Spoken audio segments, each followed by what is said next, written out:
하나님은 영이시니 예배하는 자가 영과 진리로 예배할지니라. 아멘.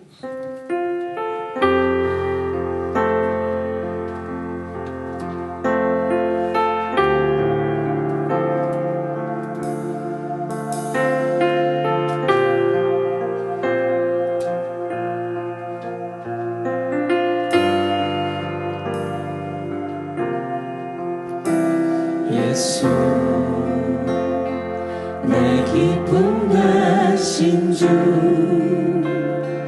그 이름 찬양해 나의 유일한 삶의 안식 예수 완전한 그 이름 능력의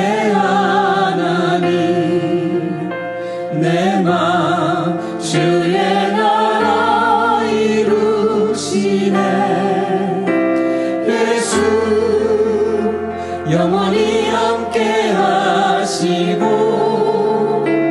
우리 다시 세우시네 그 사랑 무엇도 끊을 수 없네 예수 완전한 소망 되시고 무너진 맘 채우시네 그 약속 우리 결코 놓지 않네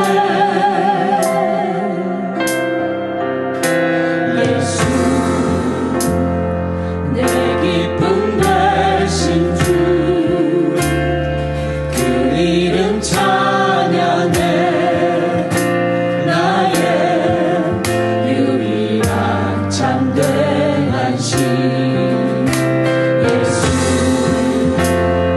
완전한 그 이름 능력의 하나님 내 맘 주의 나라 이루시네 예수 영원히 함께 하시고 우리 다시 세우시네 그 사랑 무엇도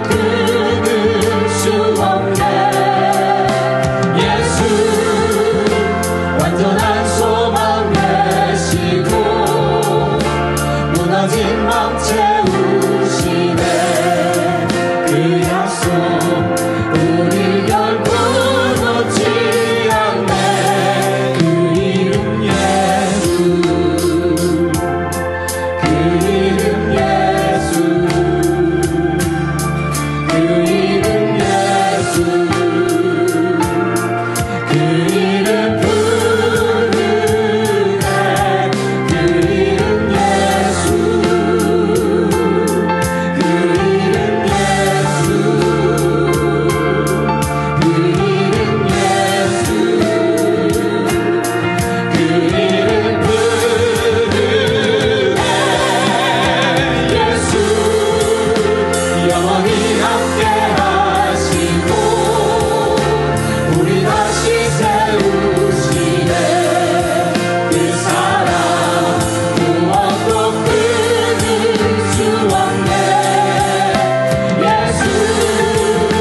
완전한 소망 되시고 무너진 맘 채우시네 그 약속 우리 결코 놓지 않네 예수 영원히 함께 하시고 우리 다시 세우시네 그 사랑 무엇도 끊을 수 없네 예수 완전한 소망 되시고 무너진 맘 채우시네 그 약속 우리 결코 놓지 않네 예수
예수는 나의 기쁨 되시니 내 기쁨 되시니 그 명령을 준행하여 그 충성하는데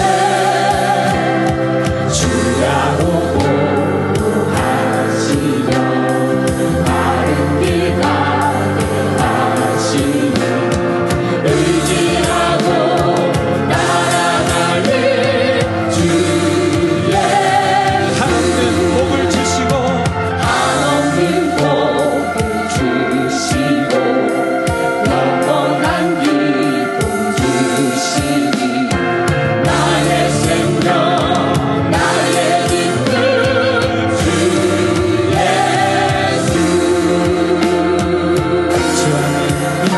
주 안에 있는 나에게 난 근심이 있으랴 십자가 밑에 나가 내 짐을 풀었네 그 두려움이 변하여 내 기도 되었고 전날의 한숨 변하여 내 노래 되었네 주님을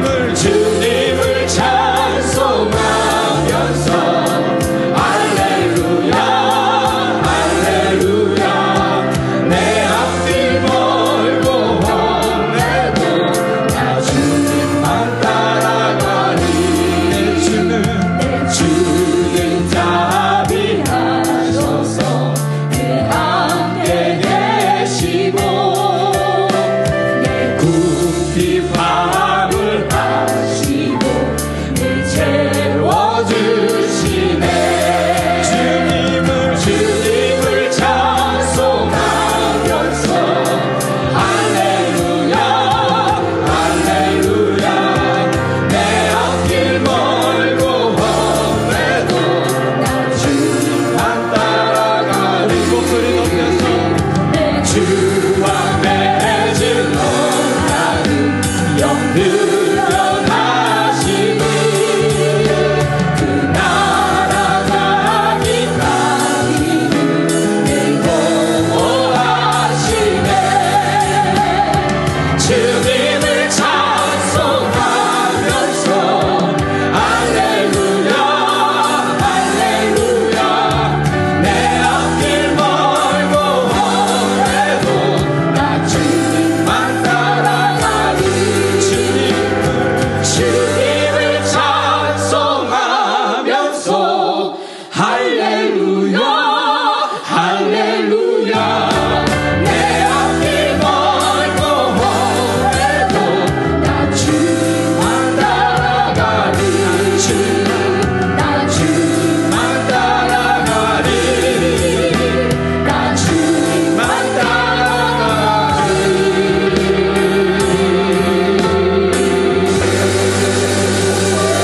아멘.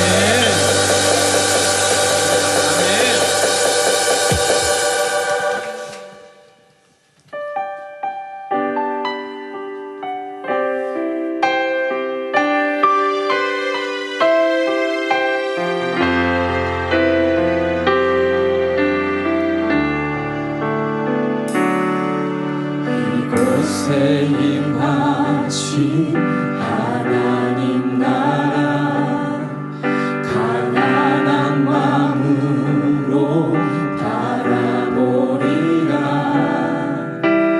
먼저 그 나라 그 뜻 구하며 나의 삶 드리리 주님이 맡기신 하나님 나라 믿음의 눈으로 바라보리라 하늘의 뜻이 이 땅 가운데 완성된 그날까지 믿음 나라 그 위에 서리라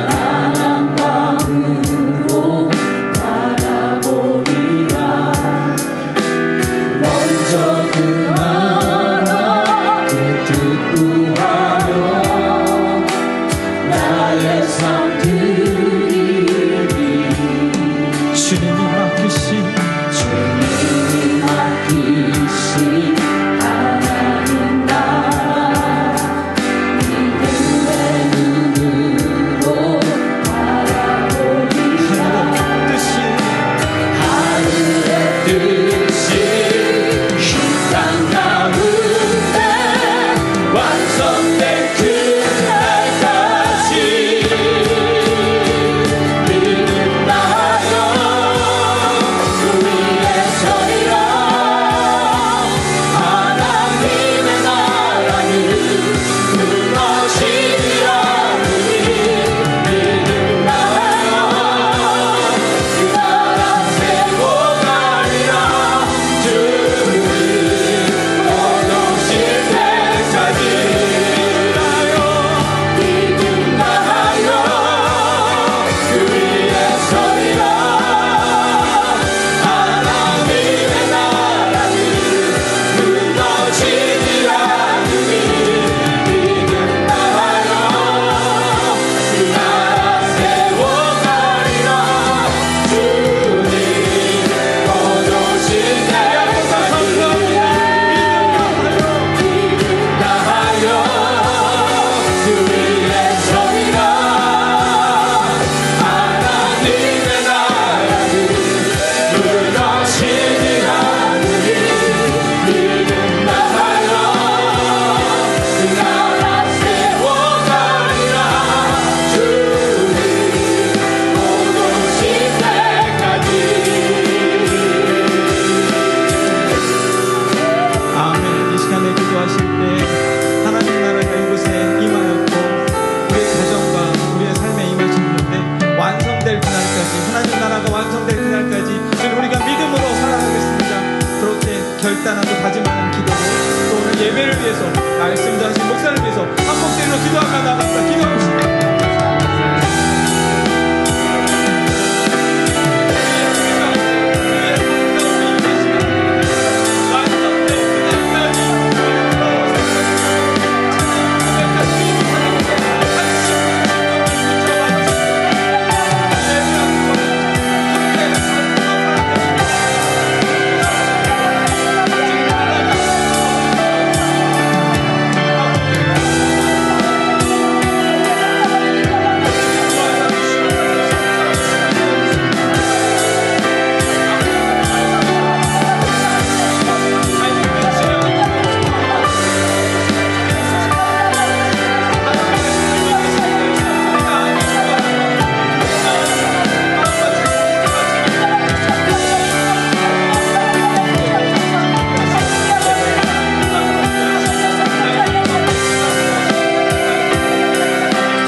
하나님 나라 임하소서.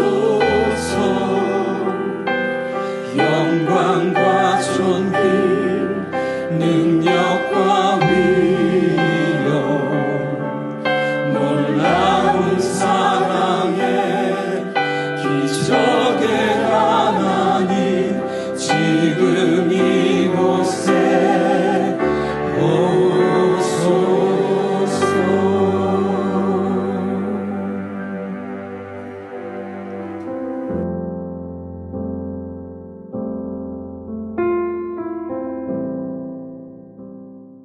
우리를 끊임없이 사랑하시는 하나님 아버지, 주님의 사랑으로 저희들 여기 있게 하시고 주님의 그 사랑으로 나를 세우시고 우리의 길을 예비하시며 도우시는 하나님 아버지께 감사드리며 주의 보좌 앞에 이 시간 기쁘고 즐거운 마음으로 하나님만을 찬양하며 경배하길 원하오니 우리의 예배를 받아주시옵소서. 주님, 나의 나 된 것은 다 하나님의 은혜임을 알게 하소서. 우리들은 육체적, 정신적, 세상 것에 너무도 쉽게 무너져 쓰러져가는 나약한 존재입니다.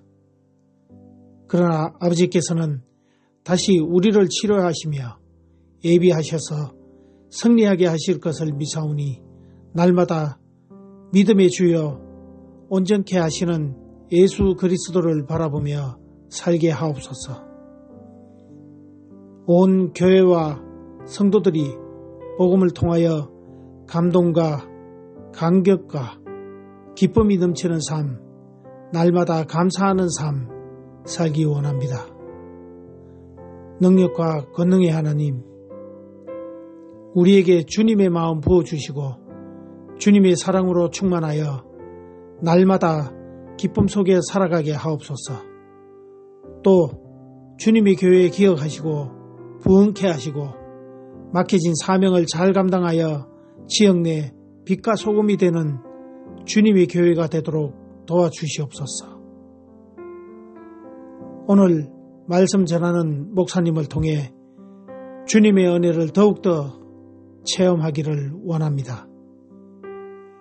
우리의 삶 속에 주님의 뜻을 이루게 하시고 주님의 자녀다운 삶을 통하여 온전히 영광을 돌리게 하시고 언제나 주님을 닮아가게 하옵소서. 우리의 모습도 주님의 형상을 나타내어 하나님 나라 임하길 간절히 원하오며 우리의 소망 되시는 우리 주 예수 그리스도 이름으로 기도합니다. 아멘.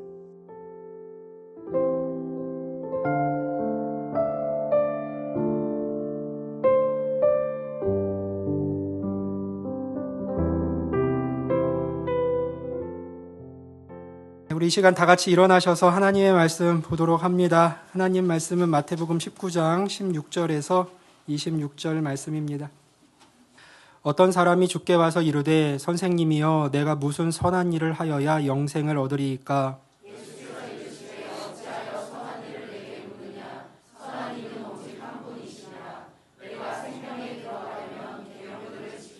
이르되 어느 계명이오니이까? 예수께서 이르시되 살인하지 말라, 간음하지 말라, 도둑질하지 말라, 거짓 증언하지 말라.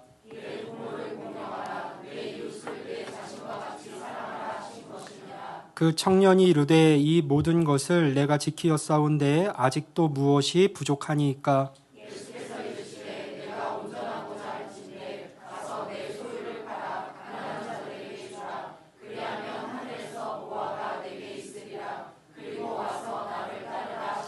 그 청년이 재물이 많음으로 이 말씀을 듣고 근심하며 가니라.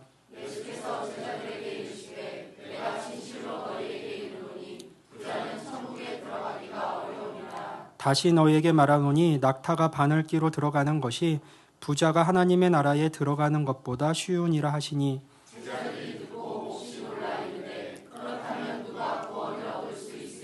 같이 읽습니다. 예수께서 그들을 보시며 이르시되 사람으로는 할 수 없으나 하나님으로서는 다 하실 수 있느니라. 아멘. 자리에 앉으시면서 옆 사람과 같이 인사합니다. 잘 오셨습니다. 사랑합니다. 축복합니다.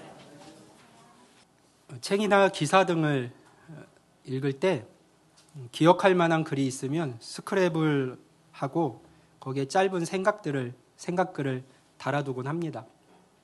오래전에 정리한 글들이고 지체들과 나누어 쓸 수도 있지만 노트를 뒤적이다 보니 그중 새삼 새로운 생각을 준 글들이 있어서 오늘 좀 같이 나누려 합니다. 우리 교회에서 약 5년간 부목사로 사역을 하고 경북도청 신도시에 개척을 한 이대익 목사님 가정이 있습니다. 경북도청 신도시 늘사랑 교회이고 형제교회로서 같은 비전을 품고 지금도 교회를 세워가고 있습니다. 개척한 지 벌써 7주년이 이제 올해로 다 되어 갑니다.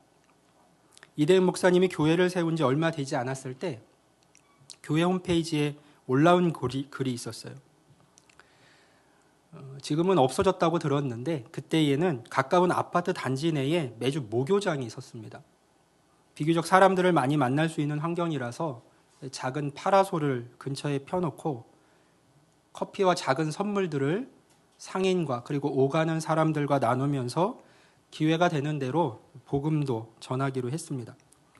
주민들에게 나누어줄 머리끈을 포장하면서 사모님과의 대화는 자연스럽게 전도에 관한 이야기로 흘렀는데요. 계룡에서 함께 교회를 세우면서 있었던 일들도 나누고 또 그간 사역하면서 배우게 된 경험도 나누었다고 합니다. 그러면서 이대윤 목사님이 여러 환경과 또 주어진 조건과 상황으로 인해서 전도를 멈춘, 포기한 교회들이 의외로 많이 있었다, 많이 있다라는 이야기를 사모님과 나누었답니다. 교회들 마음 가운데 특별히 작은 교회들은 전도해도 안 돼라는 생각들이 많다 보니까 또 전도하려면 여러 가지 열심도 내야 되고 소소하게 재정도 필요하고 또 사람들과의 그런 동료도 필요하고 그런 환경들, 상황들, 조건들이 되지 않아서 전도를 멈춘 교회들이 의외로 많이 있다는 이야기를 나눈 것이죠. 제가 경험한 우리 박성애 사모님 신앙적으로 참 순수하고 하나님 앞에서 순종적인 사람입니다. 지금도 자주 만나지만 볼 때마다 상황이 어려워도 감사를 잃지 않는 사람이에요. 남편을 목회자로 부르신 그 하나님의 뜻을 신뢰하면서 사실 결혼하기 전까지는 아니 결혼한 이후에도 한 번도 생각해 보지 않았던 개척의 자리에 기꺼이 동참한 사람입니다. 그런데 그런 사모님이 듣기에 이 전도하지 않는 교회가 있다는 말이 평신도로 오랫동안 신앙생활 하다가 목회자와 결혼해서 또 개척의 자리까지 간 그분의 입장에서 볼 때 이 전도하지 않는 교회가 있다는 말이 이상하게 들렸나 봅니다. 그래서 이런저런 이야기를 나누던 중에 사모님이 의아하다는 듯이 이렇게 물었다는 거예요. 전도를 안 할 거면 교회는 왜 세우는 거예요? 전도를 하지 않을 거면 교회 개척은 왜 하는 거죠? 교회를 개척하는 이유가 무엇일까요? 교회를 세워가는 이유가 무엇일까요? 여러 비전과 목표를 말할 수 있을 겁니다. 그러나 공통되고도 분명한 이유는 복음이 필요하고 복음에서 멀어진 사람들에게 이 복음을 전하여 그 복음 안에서 살아가도록 하는데 그 의미가 있을 겁니다. 그런데 개척된 교회가, 세워진 교회가 예수님의 증인되어 복음을 전하지 않고 다만 사람들이 스스로 교회를 찾아오기만을 기다린다면 과연 그 교회는 하나님이 기뻐하시는 교회가 될 수 있을까요? 맡겨진 사명을 잘 감당하는 교회라고 과연 말할 수 있을까요? 그 땅에 교회를 세우신 이유를 어디에서 찾을 수 있을까요? 전국을 찌르는 사모님의 말 앞에서 이 목사님은 다시 한번 생명력 있는 교회가 되기 위해서 복음을 전하고 전도하는 일에 게으르지 않아야 되겠다. 최선을 다해야 되겠다라고 다짐을 했다고 합니다. 그러면서 글을 이렇게 맺었거든요. 전도는 예수님을 전하는 것입니다. 예수님을 통해 새로운 삶을 살게 하는 것입니다. 사람들이 예수님을 알고 변화된 삶을 누릴 수 있도록 영혼의 메마름을 채울 수 있도록 즐겁게 전도하는 교회가 됩시다. 우리 열심히 달려갑시다. 전도를 안 할 거면 개척은 왜 하는 거예요? 전도를 안 할 거면 교회는 왜 세운 거예요? 어쩌면 어린아이처럼 순수한 사모님의 이 질문이 다시금 제 마음을 흔들었어요. 이 말이 이렇게 들리더라고요. 전도를 안 할 거면 교회는 왜 세운 건가? 전도를 안 할 거면 우리는 왜 교회로서 살아가고 있는 것인가? 전도를 안 할 거면 어떻게 주님의 제자로 부르심 받았다 말할 수 있을까? 물론 교회의 교회됨은 복음을 전하는 일, 전도에만 있지는 않습니다. 교회는 이미 시작된 천국, 이 땅에 임한 하나님 나라입니다. 하나님 나라는 하나님의 통치를 인정하는 하나님의 백성들에 의해 완성되고 또 세워지고 확장해 갑니다. 그래서 우리는 예수 그리스도께서 머리로 계신 주님의 몸된 교회에서 하나님을 배우고 하나님을 만나고 하나님을 경험하고 하나님을 예배하며 하나님과 교제함으로 예수 그리스도의 장성한 분량에까지 자라나는 믿음의 여정을 함께 해 나갑니다.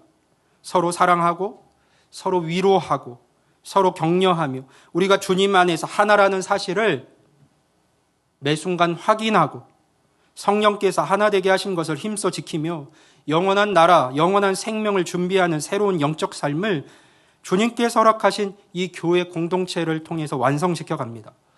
하나님의 자녀된 우리는 주님께서 핏값으로 세우신 교회 안에서 세상이 줄 수 없는 기쁨과 평안을 누리고 믿음의 전신갑주를 취하는 훈련을 하며 하나님의 은총을 누리며 예수님을 본받는 자로 성장해 가는 것이죠. 이 모든 것은 주님께서 교회를 통해 우리에게 주신 놀라운 선물입니다.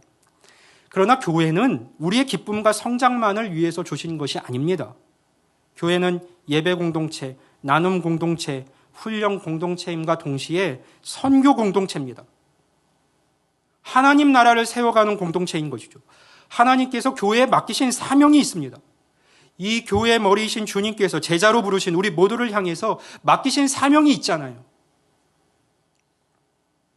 너희는 땅끝까지 이르러 내 증인이 되리라. 말씀을 듣는 자들이 되리라 이렇게 말씀하신 게 아니잖아요. 너희는 내 증인이 되리라 말씀하지 않으셨습니까? 땅끝까지. 이 말은 언제든 어디서든 우리가 힘써야 할 일이 그것이라는 겁니다. 어디를 밟든지. 어떤 일입니까? 예수님의 증인이 되는 일이죠. 복음을 전하는 일입니다. 그것이 말이든 삶이든 우리는 예수님의 증인으로서 복음을 전하는 삶을 살아야만 하는 사명을 가진 자들인 것이죠. 그래서 우리가 움직이는 교회로서 살아가는 것 아니겠습니까? 교회는 하나님 나라를 경험하고 실제화하는 공동체이자 복음으로 하나님 나라를 확장해 나가는 사명의 공동체입니다. 우리 늘사랑교회 규약에 적혀 있는 교회의 비전은요,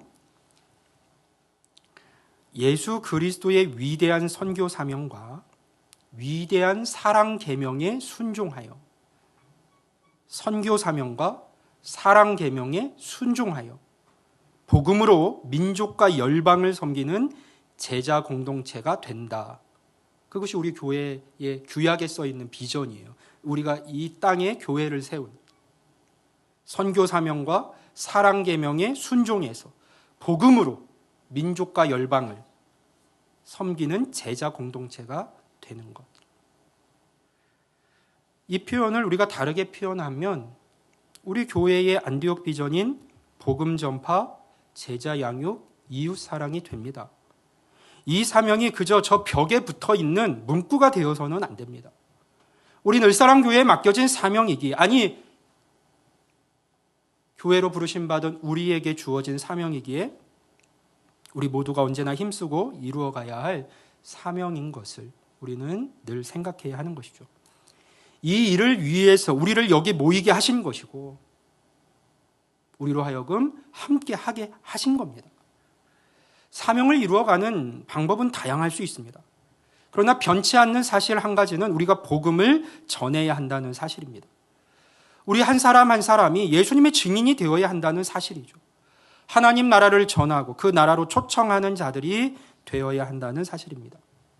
예수님은 분명히 말씀하셨어요. 너희는 온 천하에 다니며 만민에게 복음을 전파하라. 멀리까지 가지 않아도 괜찮아요. 사명은 예루살렘에서 온 유다로, 사마리아로, 땅끝까지 확장되는 겁니다. 따라서 천하는 여러분의 발길이 닿는 곳이고 만민은 여러분이 만나는 삶의 자리에서 만나는 이들입니다.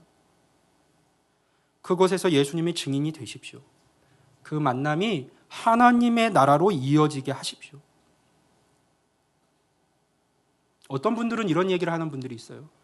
저는 제가 삶에서 만나는 그 만남이 순수하기를 원합니다. 이렇게 생각하시는 분이 있어요. 그러니까 무슨 말이냐 하면 전도하려고, 복음을 전하려고, 누군가를 만나고, 누군가에게 다가가고 이런 거 싫다는 거예요. 의도가 순수하지 않다는 거죠. 사람을 만나는. 나는 그냥 그런 거 없이 순수하게 만나고 싶습니다. 그러나 그것은 사명에서 떠난 삶이죠. 생명을 전하는 복음의 가치를 생각하지 않는 것이죠. 나에게 살릴 수 있는 생명의 복음, 약이 있는데 어떻게 병들어 죽어가는 자들에게 나는 순수하게 만나고 싶어서 약에 대한 이야기는 하지 않을 거야 라고 말할 수 있겠습니까? 사기를 치려고 하는 의도가 있다면 그런 마음이 분명 중요하지만 좋은 것을 주어야 하는 우리 입장에서는 옳지 않은 생각인 것이죠. 기도하며 그 영혼을 위해서 어떻게 하면 그 영혼에게 생명을 부여하고 하나님 나라로 초청할 수 있을지 고민하는 삶이야말로 아름다운 삶이 아니겠습니까?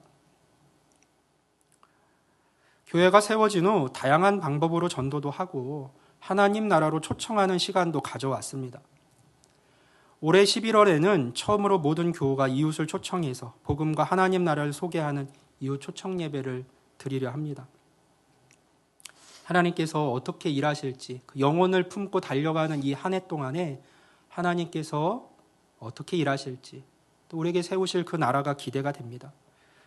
말씀드린 것처럼 3월 둘째 주에는 미리 초청의 계획을 잡고 함께 기도로 준비하기 위해서 마음에 품은 태신자 카드를 작성하는 시간을 가질 겁니다. 하나님께서 그들에게 구원의 은혜를 베푸시고 부드러운 마음 주시기를 사모하며 같이 기도하려고 해요. 그간의 관심은 있었지만 미처 복음을 전하지 못한 누군가가 있었다면 하나님께 그 영혼을 의탁하며 카드를 작성하시기 바라요. 한 영혼을 천하보다 귀하게 여기시는 하나님께서 일하실 것이고 또 기뻐하실 겁니다. 복음을 전파하라는 주님의 명령에 순종하여 이곳에 교회를 세우신 하나님의 뜻을 이루고 맡겨주신 사명을 잘 감당해 나가는 우리 늘사랑 공동체, 늘사랑의 모든 지체들이 다 될 수 있기를 주님의 이름으로 축원합니다. 아멘. 기록노트 중에서 하나 더 나누고 싶은 글이 있는데요. 경향신문에 기고되었던 서울대 정치외교학부 김영민 교수의 칼럼입니다. 글이 명절에 관한 가벼운 글로 시작을 하는데 내용은 인생의 본질과 정체성에 관한 글입니다. 처음 글이 이렇게 시작을 해요. 밥을 먹다가 주변 사람을 긴장시키고 싶은가? 그렇다면 음식을 한가득 입에 물고서 소리내어 말해보라. 나는 누구인가? 아마 함께 밥 먹던 사람들이 수조질을 멈추고 걱정스러운 눈초리로 당신을 쳐다볼 것이다. 정체성을 따지는 질문은 대개 위기 상황에서나 제기되기 때문이다. 그러니까 밥 먹다가 나올 얘기는 아니라는 것이죠. 사람들은 평상시 그런 근본적인 질문에 대해 별로 관심이 없다. 내가 누구인지, 한국이 무엇인지에 대해 궁금해하기보다는 내가 무엇을 하는지, 한국이 어떤 정책을 집행하는지, 즉 정체성보다는 근황과 행위에 대해서 더 관심을 가진다. 그러나 자신의 존재 규정을 위협할 만한 특이한 사태가 발생하면 새삼 근본적인 질문을 던지지 않을 수 없다. 그러니까 그는 일반적으로 사람들은 정체성에 대해서는 별로 관심이 없고 그 주변의 것들에 더 관심이 많다라는 겁니다. 정체성, 그러니까 변하지 않는 존재의 본질을 깨닫는 데에는 별로 관심이 없고 그저 주변에서 일어나는 어떤 행위나 일이나 더 그런 것에 더 많은 관심을 가지고 살아가는 사람들이 많다는 것이죠. 그러니까 정체성에 대한 고민은 주로 인생이 위기 상황에 놓이게 될 때나 한 번씩 하게 됩니다. 나는 누구인가? 정말 이렇게 사는 게 맞는가? 인생이란 과연 무엇인가? 죽음이란 무엇인가? 삶이 어려울 때나 사람들은 이런 본질적인 질문들을 이제 비로소 하게 되는 것이죠. 큰 위기의 상황에 닥치게 되었을 때. 그러면서 필자는 이 혼돈스러운 인생 여정에서 자신의 마음을 잘 지키고 참된 자유를 얻으려면 오히려 인생 주변의 것들에 마음을 돌리기보다 더욱 인생의 본질을 되새기게 해주는 정체성과 관련된 질문을 계속해서 던져야 한다라고 권면했습니다. 그의 글 마지막 부분이 재미있어서 제가 일부를 그대로 읽어드려 볼게요. 명절을 맞아서 모여든 친척들은 늘 그러했던 것처럼 당신의 근황에 과도한 관심을 가질 것이다. 취직은 했는지, 결혼할 계획은 있는지, 아이는 언제 낳을 것인지, 살은 언제 뺄 것인지 등등. 그런 질문은 집어치워 주세요라는 시선을 보냈는데도 불구하고 친척이 명절을 핑계로 집요하게 당신의 인생에 대해서 캐물어 온다면 그들이 평소에 직면하지 않았을 근본적인 질문을 던지는 게 좋다. 삼촌이 너 언제 취직할 거니? 라고 물으면 곧 하겠죠 뭐 라고 얼버무리지 말고 삼촌이란 무엇인가 라고 대답을 해라.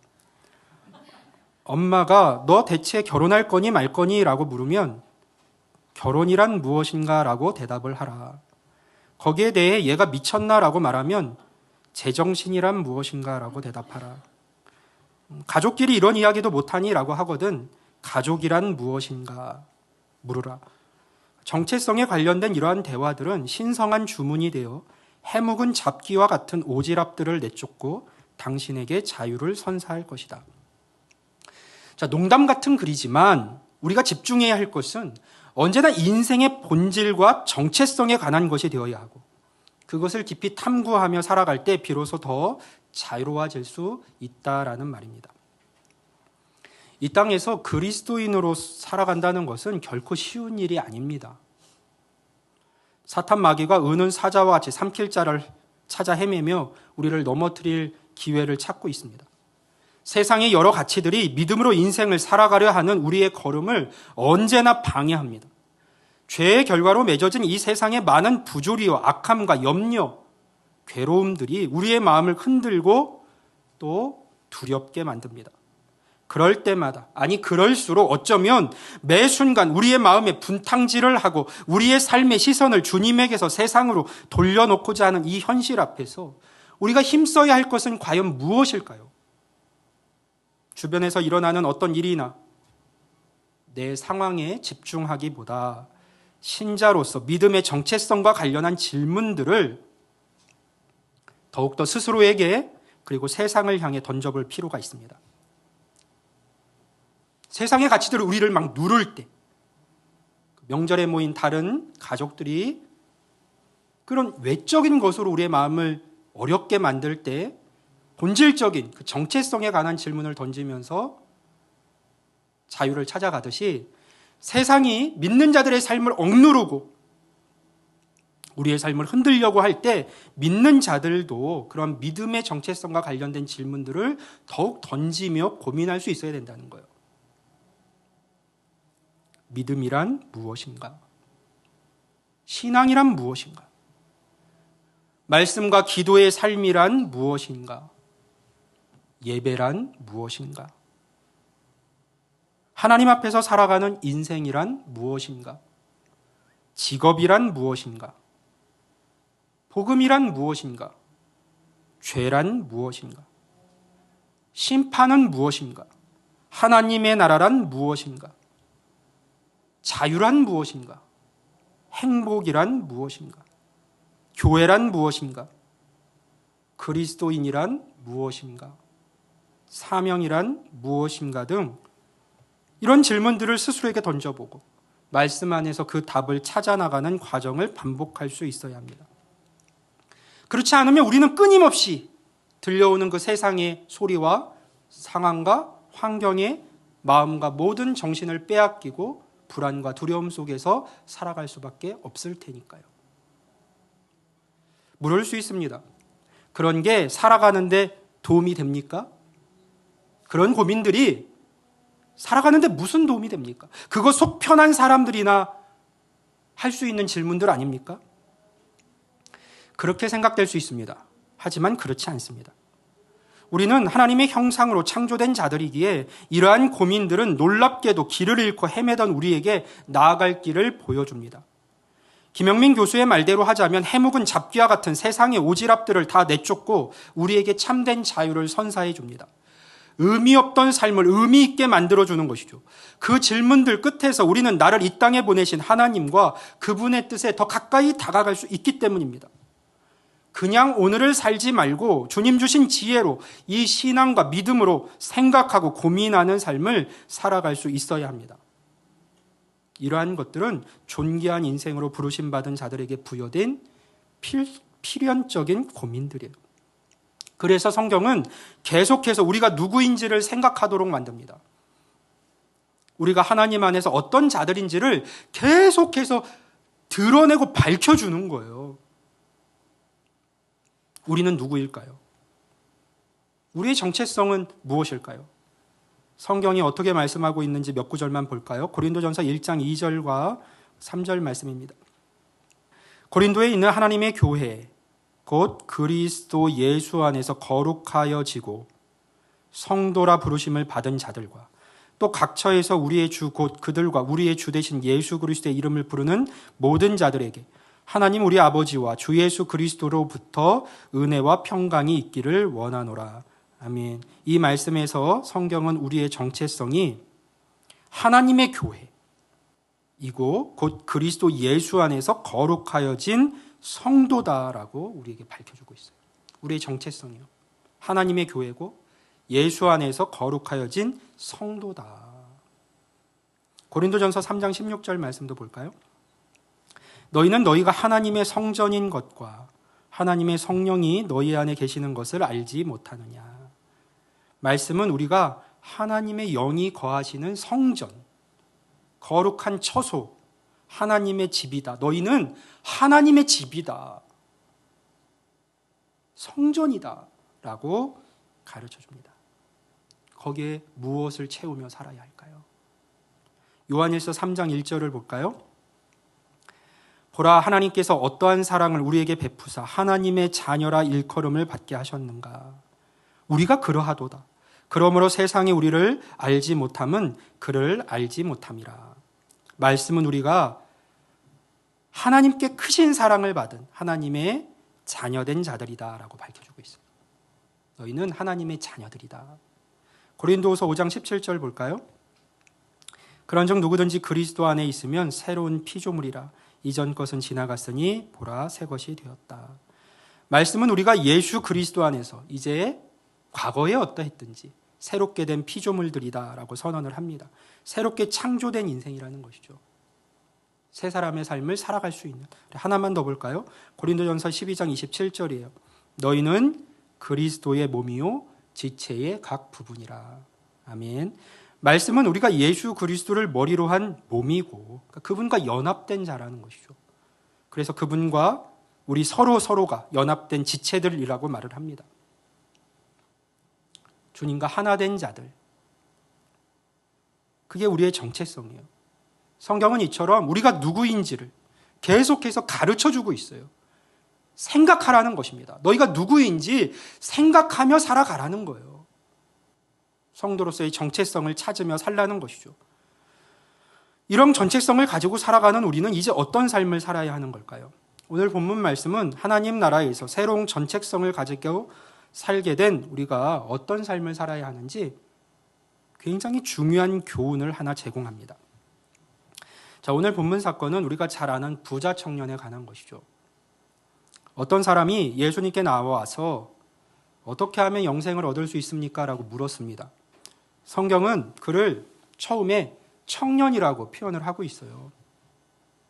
한 청년이 예수께 나와 예수님은 그 청년을 향해서 영생을 얻으려면 하나님의 계명을 지키면 된다라고 가르쳐 주십니다. 그러자 청년이 예수님께 그러면 어떤 계명을 지켜야 되는지 구체적으로 알려달라고 요청을 하죠. 예수님은 그에게 10계명 중 사람에 대해서 지켜야 할 계명들을 말씀해 주십니다. 살인하지 말라, 간음하지 말라, 도둑질하지 말라, 거짓 증언하지 말라, 내 부모를 공경하라, 내 이웃을 내 자신과 같이 사랑하라 하신 그 말씀들이에요. 예수님의 말씀을 들은 청년은 자신 있게 답하면서 예수님께 재차 묻습니다. 저는 그 모든 것을 다 지켜왔습니다. 저는 그 모든 것을 다 지켰습니다. 혹 남은 것이 있습니까? 다른 필요한 것이 있습니까? 라고 물은 것이죠. 그는 스스로 충분하다라고 생각을 했어요. 그렇다면 나는 구원받기에 충분한 삶을 살아왔다. 나는 이 모든 것을 다 지켰습니다. 말씀을 다 지켰습니다. 그러나 예수님은 그에게 부족한 것이 무엇인지, 필요한 것이 무엇인지를 정확히 알고 계셨어요. 그래서 이런 말씀을 하시는데요. 본문 21절입니다. 같이 읽어볼까요? 시작.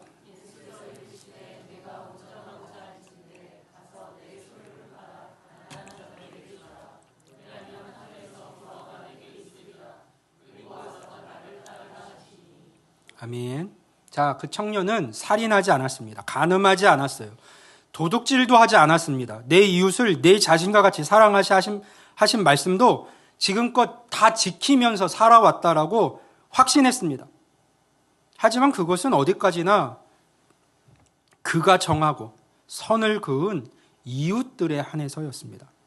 정작 하나님의 마음을 품고 돌봄이 필요한 자들과 가난한 이들에게 자신이 가진 것을 나누며 살아야 한다는 것은 생각조차 못하고 있었던 것이죠. 왜냐하면 그는 자신이 생각할 때 이 사랑해야 할 이웃이, 그러니까 가난한 자들, 과부들, 죄인들, 이런 사람들은 자신이 생각할 때 사랑해야 할 이웃이 아니었기 때문이에요. 사실상 그는 하나님의 계명에서 먼 삶을 살고 있었습니다. 내가 생각하는 이웃들과 교제하고 사랑하며 함께하는 삶을 살아왔지만 도움이 필요한 자들은 자신의 이웃이라고 생각하지 않았기 때문에 예수님 앞에서 이런 얘기들을 자신 있게 난 다 지키며 살아왔다고 할 수 있었던 겁니다. 그런 그가 살고 영생을 얻을 수 있는 길이 어디에 있을까요? 한 가지밖에 없었어요. 영생을 얻고자 한다면 영생을 줄 수 없는 것들에게서 멀어지고 영생의 유일한 길인 예수님을 따르는 것뿐이었습니다. 그러니까 그가 생명줄처럼 붙들고 있던 물질이 아니라 길이요 진리요 생명이신 예수님을 얻는 길을 택해야 했던 것이죠. 사실상 예수님은 그가 원했던 영생의 길을 그래서 가르쳐 주셨습니다. 그러나 청년은 그 말씀에 반응할 수가 없었어요. 성경이 그 이유를 설명했는데 단순합니다. 그는 왜 예수님을 따르지 못했을까요? 자신의 것을 나누어서 가난한 이들에게 주고 예수님을 따르는 일을 그는 왜 포기해야만 했을까요? 성경은 단순하게 이야기해요. 그에게는 재물이 많았기 때문이다. 재물이 많았다는 것은 어떤 의미일까요? 그것은 지금껏 그가 그것에 집중해왔고 다른 어떤 것보다 그것을 우선시하는 삶을 살아왔다는 뜻입니다. 결국 영생을 얻고자 했던 청년은 영생의 유일한 길이 되시는 예수님을 뒤로 한 채 근심하며 돌아가 버리고 맙니다. 청년이 돌아간 후 예수님은 제자들을 향해 이렇게 말씀을 하시는데요. 23절 말씀을 봅니다. 예수께서 제자들에게 이르시되 내가 진실로 진실로 너에게 이르노니 부자는 천국에 들어가기가 어려우니라.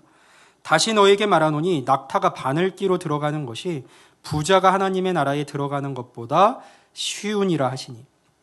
예수님의 이 말씀을 들은 제자들 다 깜짝 놀랐죠. 그렇다면 누가 구원을 얻을 수 있습니까? 물었어요. 유대인의 전통적인 관점에서 부자는 하나님께 복을 받은 사람이잖아요.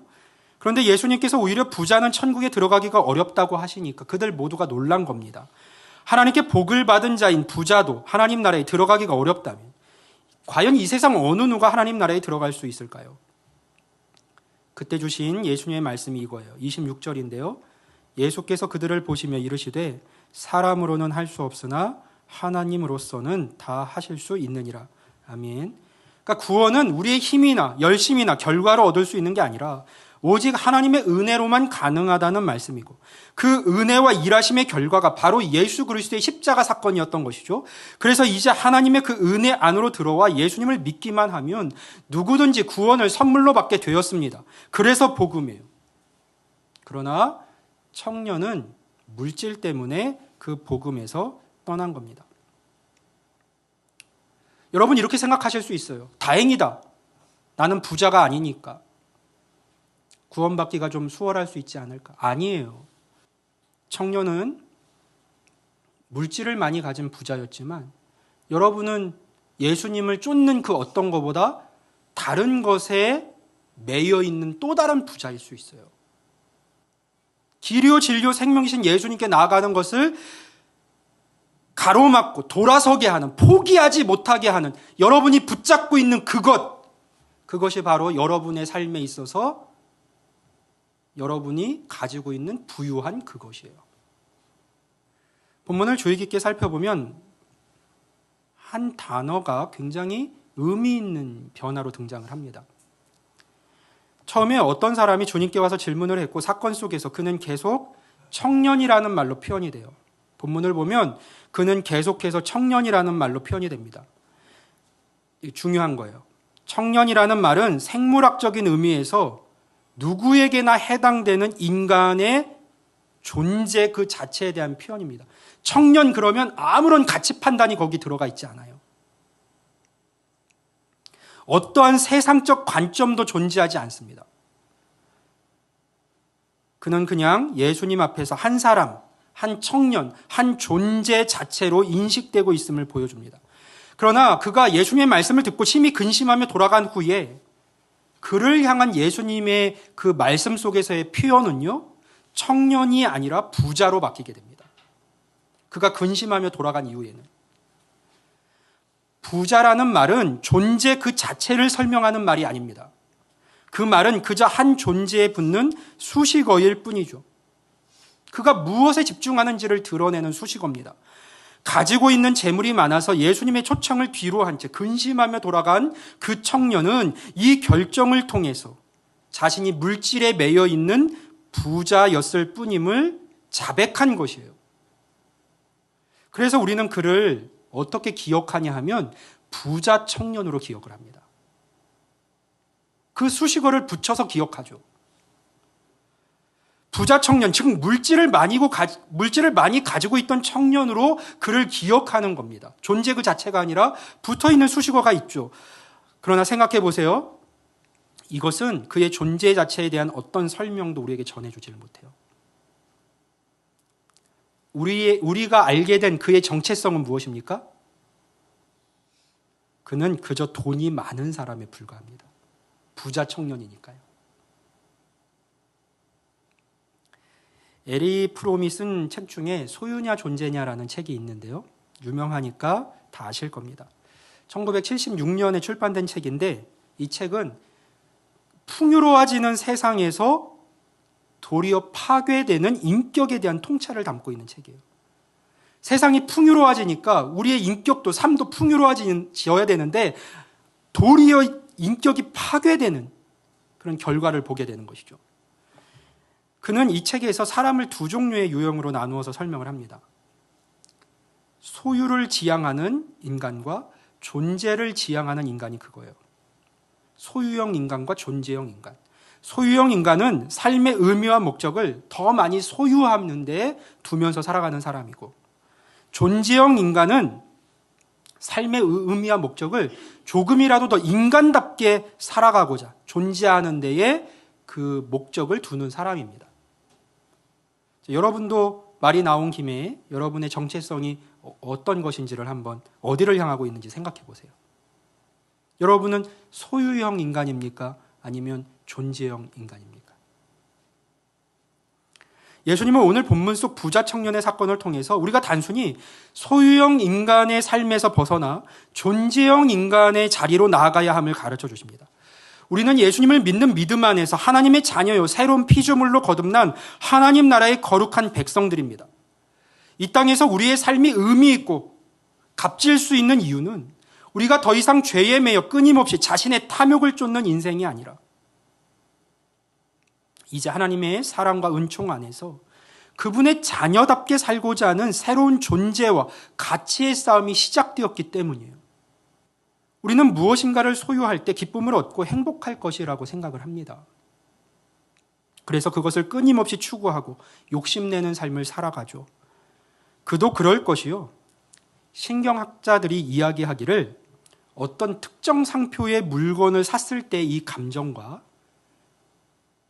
명품 브랜드의 그런 물건을 샀을 때 우리 안에서 느껴지는 감정과 깊은 종교적인 체험을 했을 때의 감정이 거의 같은 반응을 가져온다는 그런 결과를 내놓았어요.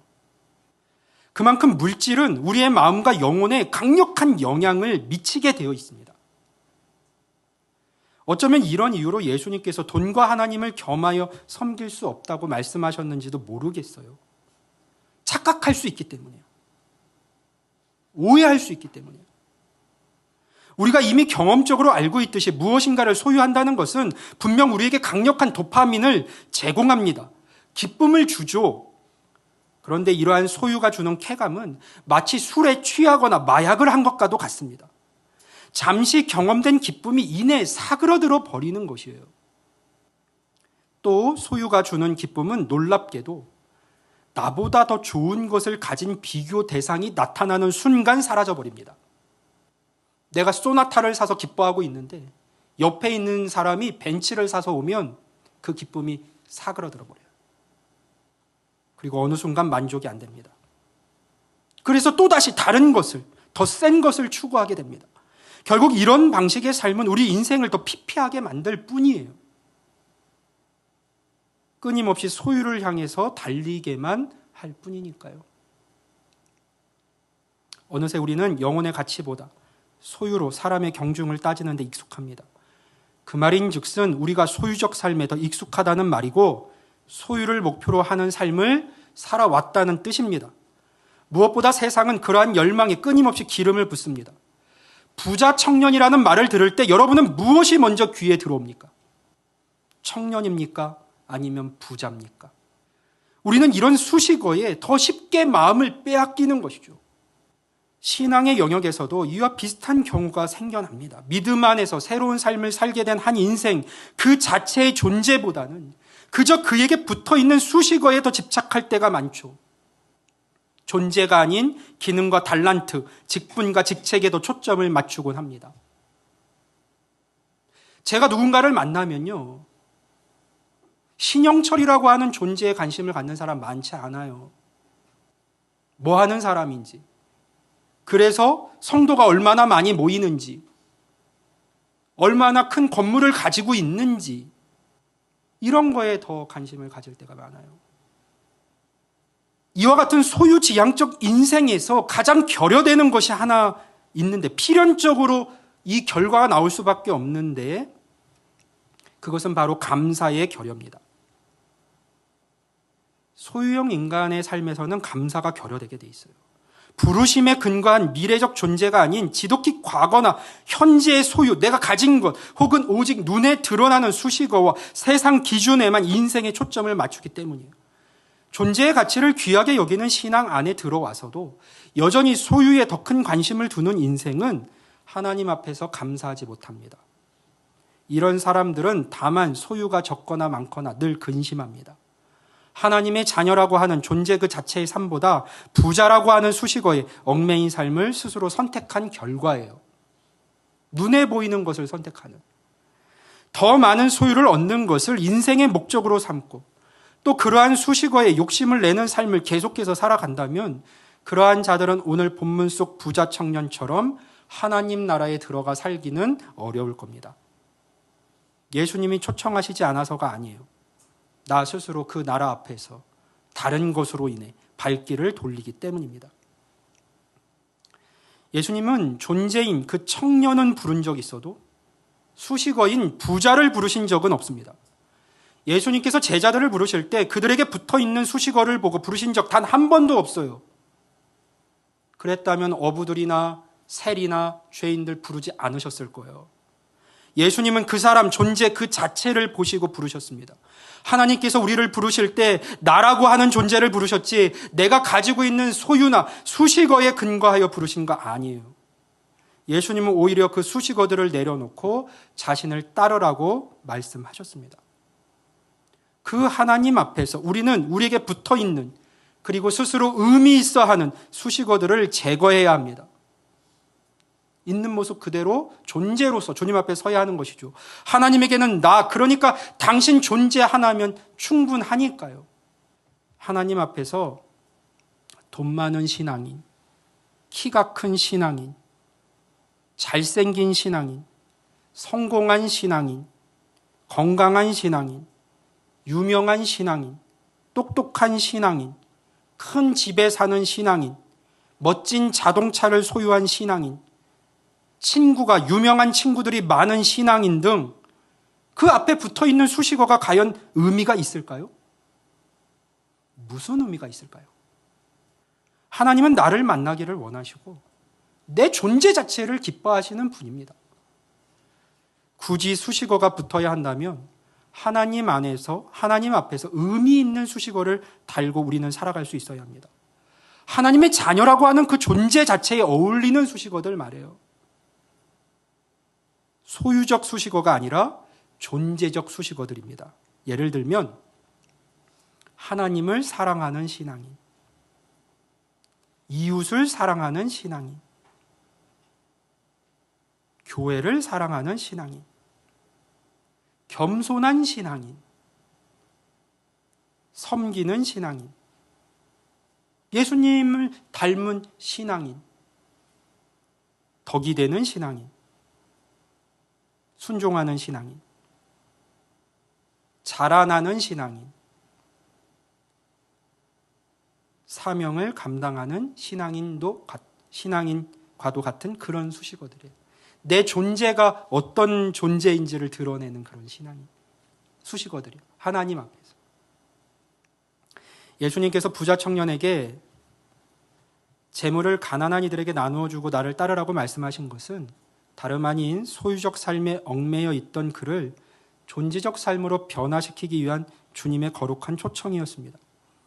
그리고 주님께서는 오늘 우리도 동일하게 초청을 하고 계십니다. 예수님과 함께 하나님 나라에서 살게 하고자 하시기 위함이에요. 그렇다면 우리는 이제 우리의 남은 삶을 어떻게 살아야 할까요? 우리의 정체성은 무엇입니까? 여러분의 정체성은 무엇입니까? 아무쪼록 그리스도인이라고 하는 그 정체성에 걸맞는 수식어들을, 그리고 하나님 앞에서 존재 그 자체를 더욱 빛나게 만들어주는 그런 유의미한 수식어들을 자신의 삶 앞에 붙이고 하나님 나라를, 우리에게 허락된 그 하나님 나라를 기쁨과 감사로 살아가는 우리 모두일 수 있기를 주님의 이름으로 간절히 축원합니다. 아멘. 아멘. 우리 이번 주 하나님 나라의 실천 사항은 우리 두 가지인데요. 첫째는 우리 하나님 나라에서 함께할 태신자들을 좀 찾고 마음에 품고 그 영혼을 위해서 기도하는 시간을 좀 갖는 겁니다. 그게 왜 하나님 나라와 상관이 있습니까? 물을 수 있는데 엄청나게 상관이 있어요. 우리가 아이를 품고 또 출산할 때 엄마의 마음을 알게 되잖아요. 아빠처럼 막 또 일할 때 우리 아빠의 마음도 알게 되잖아요. 우리가 영혼을 품고 기도하기 시작하면 하나님의 마음에 한층 더 가까워지게 됩니다. 그 과정이 분명 우리에게 하나님 나라의 기쁨을 안겨줄 거예요. 두 번째 실천 사항은 하나님의 자녀로 살아가는 내 삶에 어떤 수식어를 붙이고 싶은지, 존재적 수식어예요. 소유적 수식어가 아니라 어떤 존재적 수식어를 붙이고 싶은지를 생각해보고 그것을 한번 실천해보는 삶을 살아보는 겁니다. 소유적 수식어들에 대한 욕망들을 내려놓고 존재적 수식어들에 집중하고 그것을 연습하는 시간을 갖는 거예요. 나는 사랑하는 신앙인이 되고 싶다라고 생각이 된다면 사랑을 실천하는 삶을 살아가 보는 겁니다. 나는 받아주는 신앙인이 되고 싶다라고 한다면 용납하는 한 주를 살아보는 거예요. 나는 이웃을 섬기는 신앙인이 되고 싶다라고 한다면 작은 사랑을 실천해 보는 겁니다. 그렇게 내 삶에, 하나님 앞에서 살아가는 내 삶에 붙이고 싶은 그 존재적 수식어들을 한번 묵상해 보시고 하나님 나라 안으로 한 걸음 더 들어가는 그 행복 안으로 깊이 들어가는 우리가 되면 좋겠습니다. 우리 이 시간 주신 말씀을 마음에 새기면서 우리 함께 기도합니다. 주님, 내 삶 속에 많은 만남들을 두셨는데 그 만남을 내 삶에 허락하신 이유가 있다고 생각합니다. 그 만남을 헛되이 보내지 않게 하시고 만남의 기회들을 헛되이 흘려보내지 않게 해주시고 하나님 나라 보이고 그 나라에 초청할 수 있는 그런 시간들이, 그런 경험들이, 또 그 마음이 내 안에 담기게 해주십시오. 그 만남을 위해서 한번 기도하고요. 또 하나는 내 안에 내가 하나님 안에서 그리스도인이라고 하는 그 정체성, 성도라고 하는 정체성, 하나님의 자녀라고 하는 그 정체성을 가지고 살아가는 내 삶에 붙어야 될 수식어가 무엇일지, 나는 어떤 수식어를 추구하면서 살아왔는지, 그리고 이제 어떤 수식어가 붙기를 소망하는지 기도하면서 하나님 내 삶에 이런 수식어가 붙기를 원합니다. 믿음을 더해 주시고 하나님 안에서 그 나라에서 빛나는 인생 되게 해주십시오. 같이 한번 기도하며 하나님께 나아갑니다. 기도하겠습니다.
예수님의 이름으로 감사하며 기도하옵나이다. 아멘.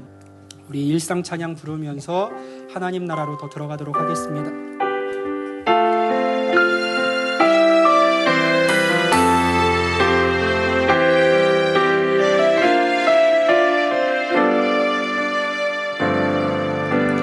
나를 보내서 서게 하신 곳, 가장 귀한 곳이 바로 이곳이라. 내게 주신 곳, 광야와 같아도 믿음과 소망 가지고 최선을 다하리. 나의 작은 삶, 나의 작은 삶 주께 드릴 때, 나의 삶을 통해 주 영광 받으리. 내게 맡기신 가장 귀한 이곳, 감사와 순종으로 오늘을 살리라. 나의 삶을 통해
좋으신 하나님 아버지, 하나님의 자녀로 성전으로 믿음을 가지고 살아가는 우리 삶 속에 세상의 많은 것들이 우리의 믿음을 흔들며 우리의 정체성을 무너뜨리려고 하는 노력을 끊임없이 해옵니다.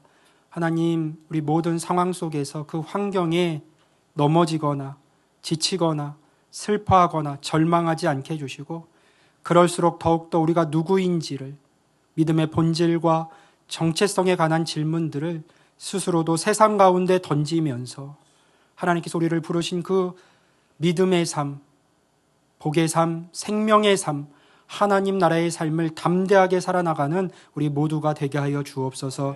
우리의 모든 만남 가운데 은총을 더하여 주셔서 만남을 통하여 복음을 전하는 그 증인의 삶이 더욱더 확장되게 해주시고, 그 만남 속에서 하나님 나라를 이루며 세워가시는 하나님을 경험하며 복음을 전하는 우리 역시도 더욱더 담대한 믿음과 하나님 나라의 기쁨과 감사를 삶 속에서 충만히 경험하며 살아갈 수 있도록 하나님 역사하여 주옵소서.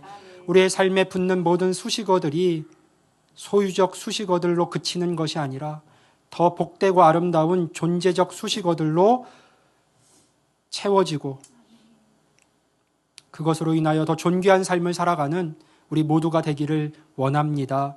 우리의 삶의 시선이 세상적인, 그러나 끊임없이 절망케 만들고 염려하게 만드는 그런 소유적 수식어들이 아니라, 우리가 믿음의 사람으로서 살아가는 이 여정 가운데 집중하는 모든 것들이 존재적 수식어에 더 집중되는 삶이 되게 해주시고, 그러한 삶을 통하여서 우리를 하나님의 자녀로 부르신 하나님의 뜻 안에서 세상이 줄 수 없는 기쁨과 감사와 평강을 누리며 살아가는 하나님의 백성들이 다 되게 하여 주옵소서.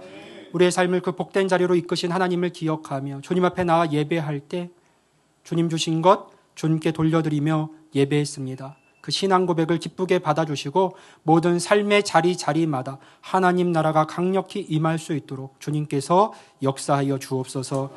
이제는 우리 주 예수 그리스도의 은혜와 하나님 아버지의 무한하신 사랑하심과 성령님의 감동감화 위로 내주하심이 오늘 기쁨과 감사로 예배하고 무엇보다 하나님 앞에서 존재적 수식어를 붙이며 남은 인생을 살아가기로 결심하는 모든 믿음의 권속들 머리 위에, 삶 위에, 가정과 직장과 자녀들의 인생 가운데 이제로부터 영원토록 함께 하시기를 간절히 축원하옵나이다. 아멘.